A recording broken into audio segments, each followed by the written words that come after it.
வேற ஏதாவது கேள்விகள் இருக்கா?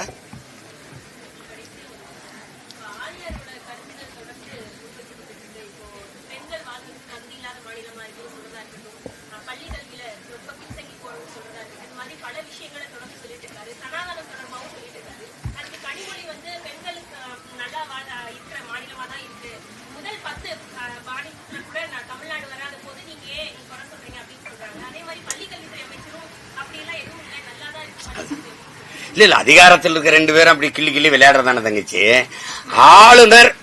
ஆளுநர் பெண்களுக்கு பாதுகாப்பு இல்லை, கல்வியில பின்தங்கி இருக்குன்னு சொல்றதுக்கு அவருக்கு என்ன தகுதி இருக்குங்கிறதா? நீங்க ஆட்சி செய்யற பிஜேபி ஆட்சி செய்யற மாநிலங்களில் பெண்களுக்கு, மணிப்பூர்ல என்ன நடந்தது?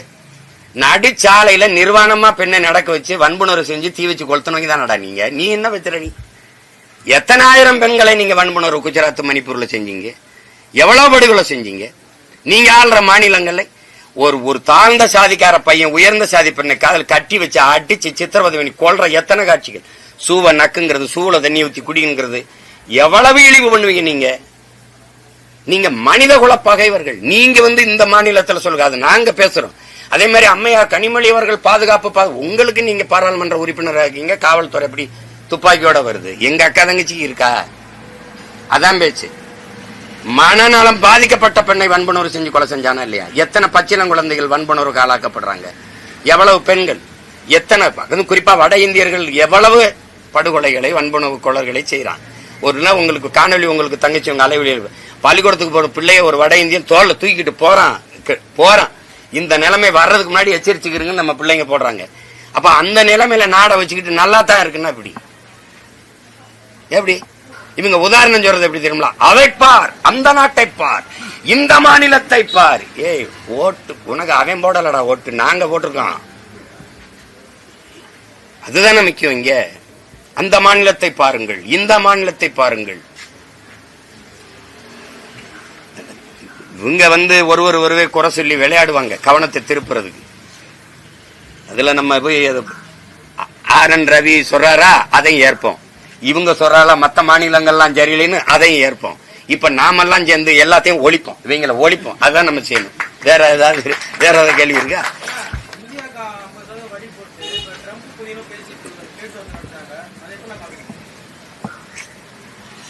ஏதோ பொழுதுபோலன்னு 2 பேர் உட்கார்ந்து பேசிட்டு இருக்கிறாங்க.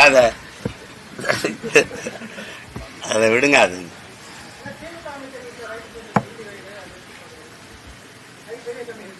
ஏற்கனவே போன ரைடு என்ன ஏதாவது சொல்லுங்க. ஏற்கனவே போன ரைடு என்னாச்சு சொல்லுங்க. டாஸ்மார்க்குக்காக வந்த ரைடு, இடி ரைடு. எங்கெங்க பிஜேபி போட்டிருக்கோ அங்கெங்க பணம் வாங்கியிருக்கா இல்ல? ஆதாரம் உங்களுக்கு அனுப்பிட்டா இல்ல? அனுப்பிட்டா? எங்கெங்கெல்லாம் நாடங்களும், தமிழ்நாடு மட்டும் இல்ல தம்பி, எங்கெங்க இடி ரைடு போயிருக்கோ அங்கெல்லாம் காசு வாங்கியிருக்கு. புரியுதா? அது இன்கம் டாக்ஸ்னா அது அவ்வளவு சரியா வசூல் வரல. அதனால அமலாக்கத்துறைன்னு ஒண்ணு கொண்டு வந்து, புரியுதா? நான் என்ன சார், அமலாக்கத்துறை இடி ரைடு தான் சிறப்பா இருக்கும்னா இன்கம் டாக்ஸ் ரைடை கலைச்சி விட்டுடலாம்ல. அதை எடுத்துடலாம்ல.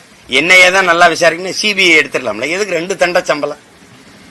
என்ன தம்பி, இவர் சுமாரா விளையாடுவாரு, அவர் தான் நல்லா விளையாடுவாருன்னா அவரே விளையாட்டுக்கு வச்சுட்டு இவர் எடுத்துடலாம்ல. எதுக்கு 2 பேருக்கு சம்பளம்? கேட்கறதுக்கு எல்லா தீர்ப்பையும் உச்ச நீதிமன்றம் தான் சிறப்பா சொல்லும்னா தம்பி, நாடங்கள் அதுக்கு கிளைய திறந்து விட்டு கீழமை உயர்நீதி, வாயா இங்க வாயா, எல்லாத்தையும் கலைச்சு விடியா, உச்ச நீதிமன்ற கிளையை எல்லாத்துக்கும் திறந்து விடியா. அவ்வளவுதானே. உயர் நீதிமன்ற கிளை மதுரையில் இருக்க மாதிரி தம்பி, உச்ச நீதிமன்றத்தின் கிளையை நாடங்களும் திறந்து விட்டுரு. என்ன தம்பி சிரிப்பா இருக்குல்ல? இந்த ரைடெல்லாம் சும்மா அப்படி ஒரு டைவர்ஷன், டேக் டைவர்ஷன். ரோட்ல போனீங்கன்னா, சாலையில போனீங்கன்னா டேக் டைவர்ஷன் அப்படின்னு எழுதிருக்கும் பதிலா அந்த டைவர்ஷன் தான் அது. வேற ஏதாவது கேள்வி இருக்கா? மறுபடியும் திமுகவுக்கு எதிரான வாக்குகள் சிதறு. அதிமுக சிதறுன தேங்காய் அது உடைக்கிறீங்களா? அதிமுக நீங்க தனியா திமுகவுக்கு சாதகமாக இருக்குங்கிற கருத்து பரவலா இருக்கு. யாரு வாக்கையும் சிதைக்க ஓட்ட பிரிக்கிறார் அப்படின்னு சென்ட்ரிங் போடலையா? நீங்க ஓட போட்டு ஓட்ட பிரிக்கிறார். நாங்கள் வந்திருப்பது ஆகச் சிறந்த அரசியலை இந்த மண்ணில் விதைத்து நல்ல மக்களுக்கான தூய அரசு அதிகாரத்தை நிறுவனம்னு நினைக்கிறோம்.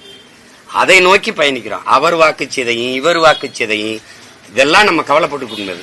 களத்தில் நிற்கிற ஒரு போர் வீரன் எதிரியின் பலகீனத்தை நம்பி களத்தில் சண்டை போட முடியாது. தன்னுடைய பலத்தை நம்பிதான் களத்தில் சண்டை செய்யணும். நாங்க எங்களுடைய பலத்தை நம்பிதான் களத்தில் நிக்கிறோமே ஒழிய அந்த எதிரி பலகீனம் அடைவான், இவன் பலகீனம் அடைவான், அவன் சோர்ந்து உட்காரும் போது வெட்டணும், அதெல்லாம் எங்க கணக்கு இல்ல. புரியுதா? அதெல்லாம் நம்மதில்ல. நாங்கள் எதிரி தோற்கணும் என்பதை விட நாங்கள் வெல்லணுங்கிற வெறியா இருந்து வேலை செய்வோம். அதுதான் இங்க. அவ்வளவுதான கேள்வி? எழுதிட்டல அல்ல வேற ஏதாவது இருக்கா? ஏன் நீ ஏன்டா குறுக்க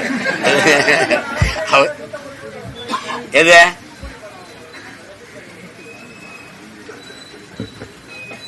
அது அவர் மேல இருக்கிற தமிழ் மக்கள் வச்சிருக்கிற அன்பு காரணம்.